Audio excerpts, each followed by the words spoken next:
Magandang araw. Kumusta kayo mga mag-aral? Ako ay nagagalak sapagkat tayo ay nagkakaroon ng panahon upang magkita-kita sa online learning system na kahit tayo ay nasa pandemyang panahon. Naniwala ako na tayo ay sumusunod sa pamantayan ng ating gobyerno para makaiwas at mapangalagaan ang ating sarili at kalusugan sa umiiral na sakit na COVID-19. Naniniwala ako sa inyong kahusayan na malalampasan ninyo ang lahat ng pagsubok na nakahanda kaya't hinihintay. Alam ko na may magagandang mangyayari ngayon. Halina't magsimula na. Galingan ninyo ha? Ito ang ating mga pamantayan. Kapag 10 puntos, 10 pinakamataas, 8 hanggang 9 mataas, 6 hanggang 7 katamtaman, 4 hanggang 5 kasiyasiya, at 1 hanggang 3 mababa.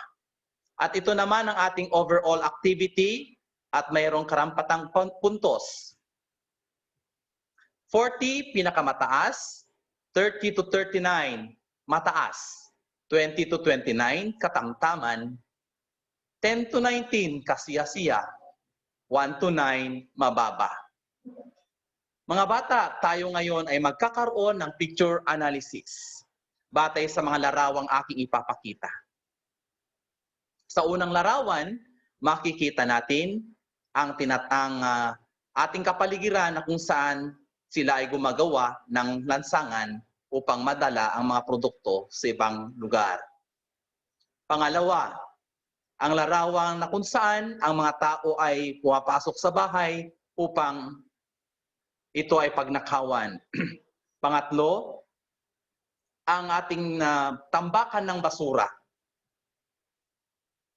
Pang-apat na larawan, nagpapakita ng pagpoprotesta.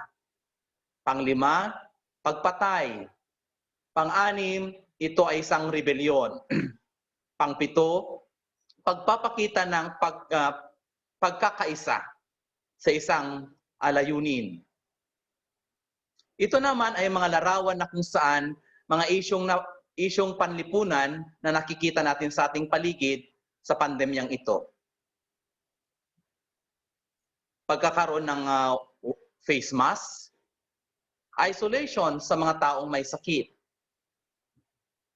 kakaroon ng distancing, at pagdiskubre sa mga gamot na kinakailangan natin sa pandemya ng COVID-19.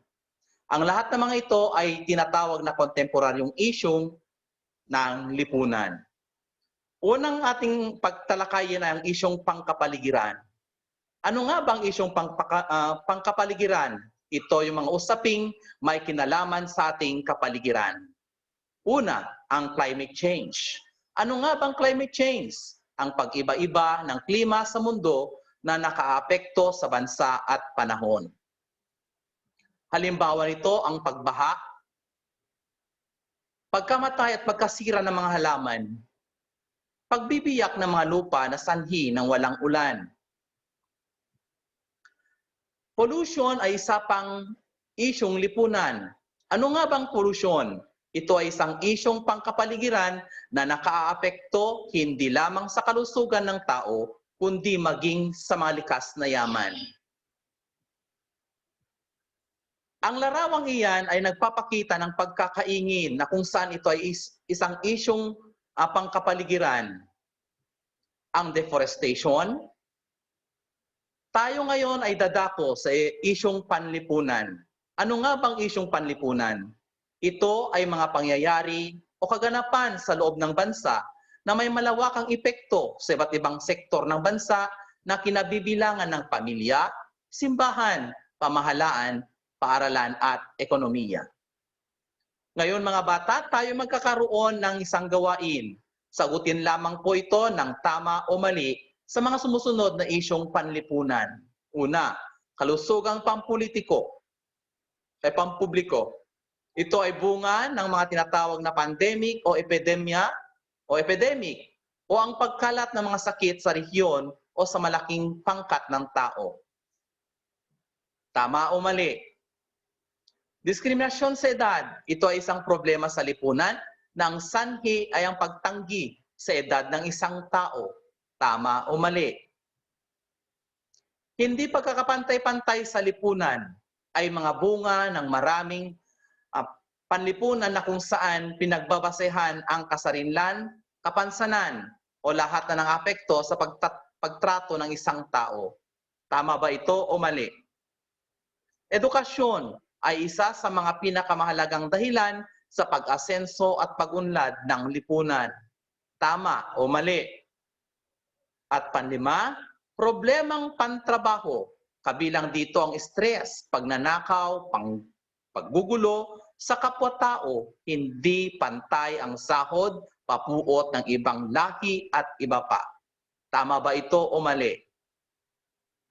Abortion ay ang pagpatay ng sanggol habang nasa loob ng tiyan ng ina. Isa rin ito sa mga pinaka-kontrobersyal na issue na napaligiran sa aspetong moral, legal at katayuang panrelihiyon. Ito ba ay tama o mali bilang isang isyung panlipunan? Okay, dakot tayo sa mga larawan. Ito yung larawan ng isang overseas Filipino worker. Ito ba isang isyung panlipunan? Illegal drugs. Talamak na nakawan. K212. Fallen 44. At transgender. Child abuse. OFW. Ito yung mga tinatawag nating halimbawa ng isang isyung panlipunan na nakikita natin sa ating kapaligiran.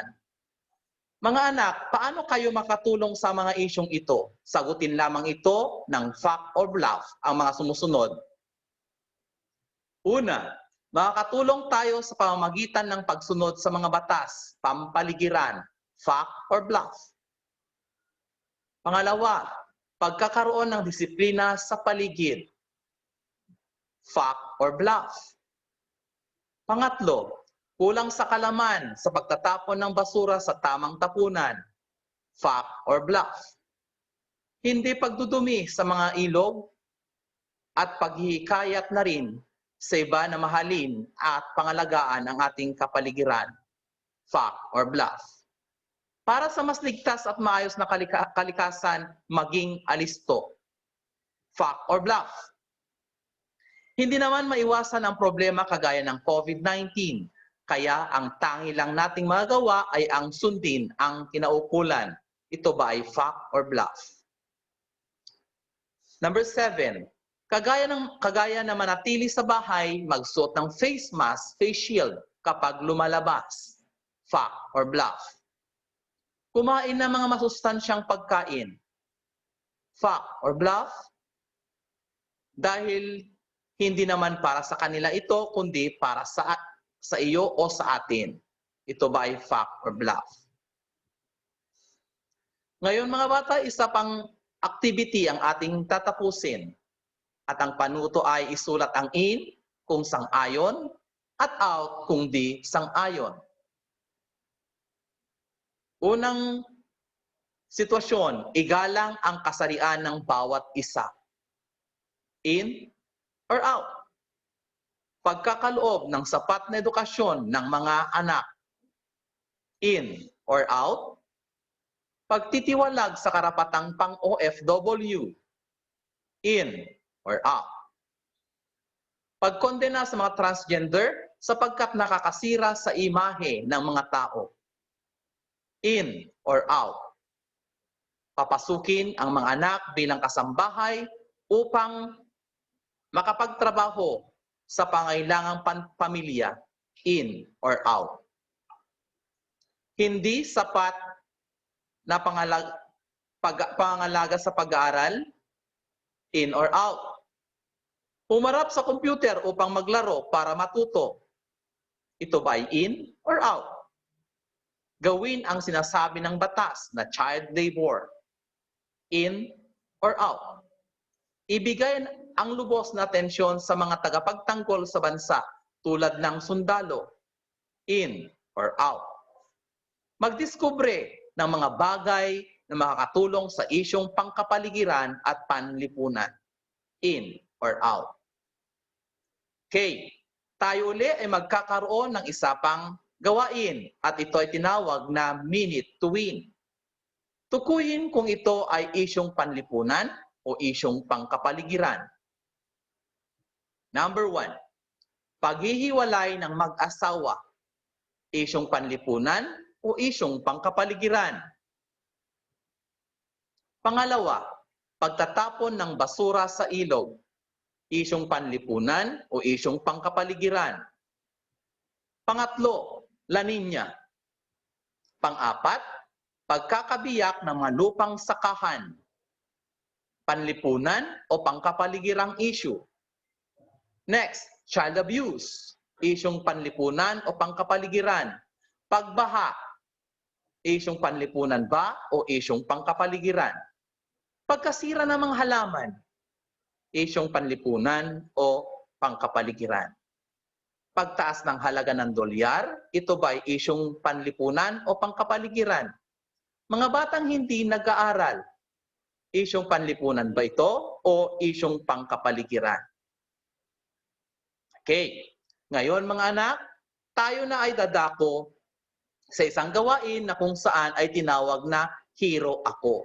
Kayo ang hero sa araw na ito. Unang katanungan, ano ang dalawang isyong lipunan na ating napag-aralan?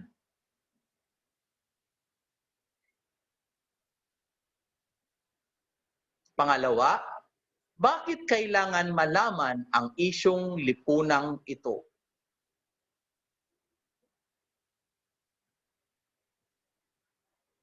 Pangatlo, magbigay ng mga halimbawa ng mga isyong lipunan na natutunan.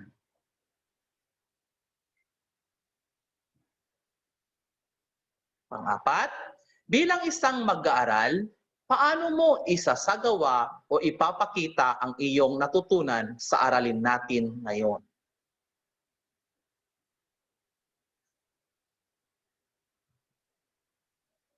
Ngayon mga bata, magkakaroon tayo ngayon ng pagtataya.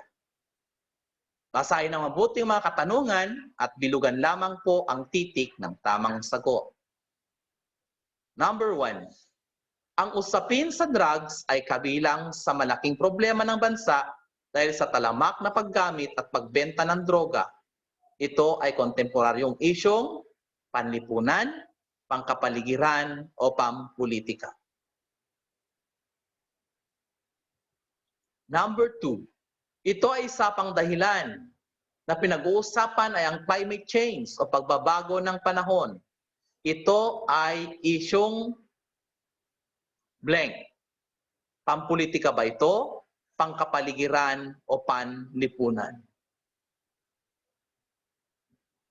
Number 3, ang matagal na walang ulan at pagkakabiyak-biyak ng mga lupa at sakahan ay isang halimbawa ng isyong patlang, pangkapaligiran, panlipunan o pampamilya. Number 4, ang pagbagsak ng palitan ng halaga sa dolyar sa merkado ay napapabilang sa isyong pampolitika, panlipunan o pangkapaligiran. Panghuli, ang pagkakaroon ng pagbaha at landslide ay dulot ng walang tigil na pagputol ng kahoy sa kagubatan. Sa ganitong sitwasyon, ito ay isyong panlipunan, pampolitika o pangkapaligiran. Ngayon mga bata, dako tayo sa inyong aralin. Magtala kayo ng mga kontemporaryong isyong kinakaharap ng ating bansa. Maraming salamat, mga anak.